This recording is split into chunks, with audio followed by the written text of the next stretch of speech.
professora Luciane Toss, que é advogada, mestre em Ciências Sociais pela Unicinos, vice-presidente da GETRA, pedir para os demais deixarem o microfone desligado, só a Luciane deixar com ele ligado, e o conselho que ela vai apresentar é a irrenunciabilidade de direitos fundamentais em acordos coletivos. Seja muito bem-vinda, Luciane, muito obrigada por estar aqui com a palavra. Eu que te agradeço, Carmela, mais uma vez o convite, quero te parabenizar efusivamente por essa jornada toda de discussões, eu estava aqui acompanhando. Eu vou ser bem breve, né? A minha questão é irrenunciabilidade de direitos em acordos coletivos.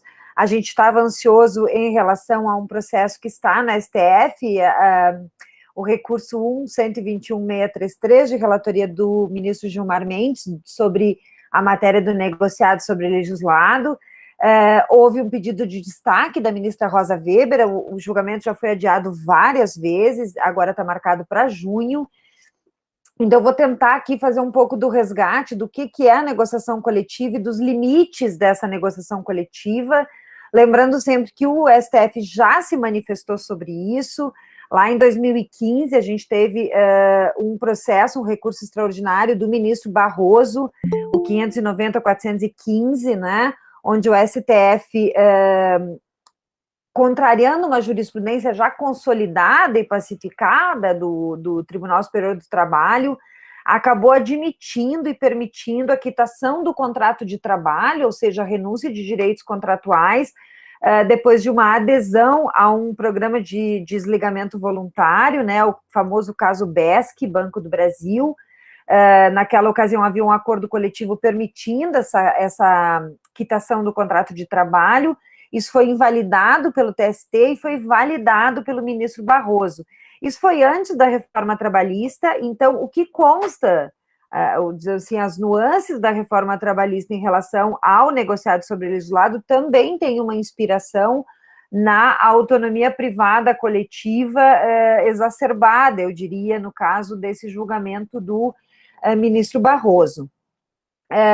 Então, vamos tentar resgatar um pouco aqui o que é a negociação coletiva, né, como um processo de diálogo social entre pessoas empregadoras e pessoas que vivem do trabalho, numa busca de uma espécie de consenso e de uma elaboração de normas coletivas que vão ser aplicadas nas relações individuais de trabalho, né, e aí, na melhor acepção do Estado democrático de direito, a negociação coletiva é tida como a melhor e mais legítima forma de solução de conflitos nas relações de trabalho, e como regra, o papel da negociação coletiva é sempre buscar algo melhor para a pessoa que vive do trabalho do que aquelas condições legais e normativas já existentes, né?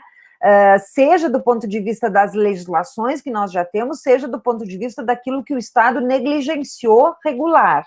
Então, essa autonomia privada coletiva das partes que negociam é um efeito que vai concernir ao reconhecimento por parte do Estado da prevalência de uma norma coletiva que é fruto da negociação coletiva sobre normas estatais. Porque a gente parte do princípio que essas normas resultantes da negociação coletiva têm um processo mais democrático e têm condições de atender mais especificamente aos reclames dos seus destinatários ou de quem eles representam. No caso das entidades, seja patronal, seja profissional, na mesa de negociação. Então, tudo aquilo que for diferente da legislação, mas que for mais benéfico para o processo da relação de trabalho, sobretudo das pessoas que vivem do trabalho, pode ser objeto de convenção, um acordo coletivo, desde que não contrarie normas estatais de ordem pública. Isso porque os contratos de trabalho vão estar submetidos a princípios da proteção e da indisponibilidade.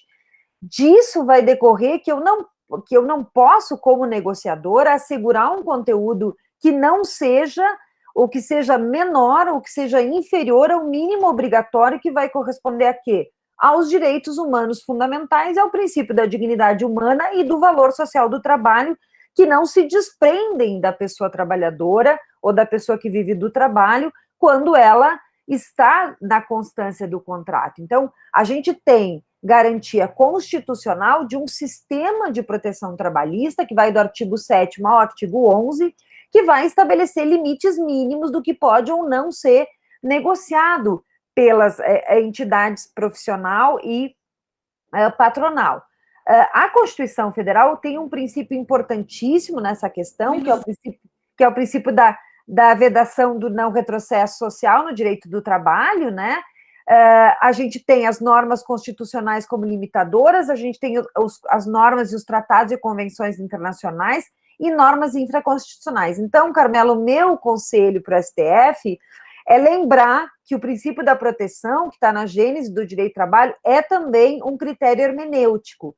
E ele não pode ser afastado em sopesamento de princípios aplicáveis, porque afastar o princípio da proteção é afastar o próprio direito do trabalho. E aconselho também que, no julgamento do negociado sobre legislado, o STF se debruce sobre a Constituição Federal e não permita que os acordos coletivos produzam redução de direitos que são considerados irrenunciáveis pelas pessoas que vivem do trabalho.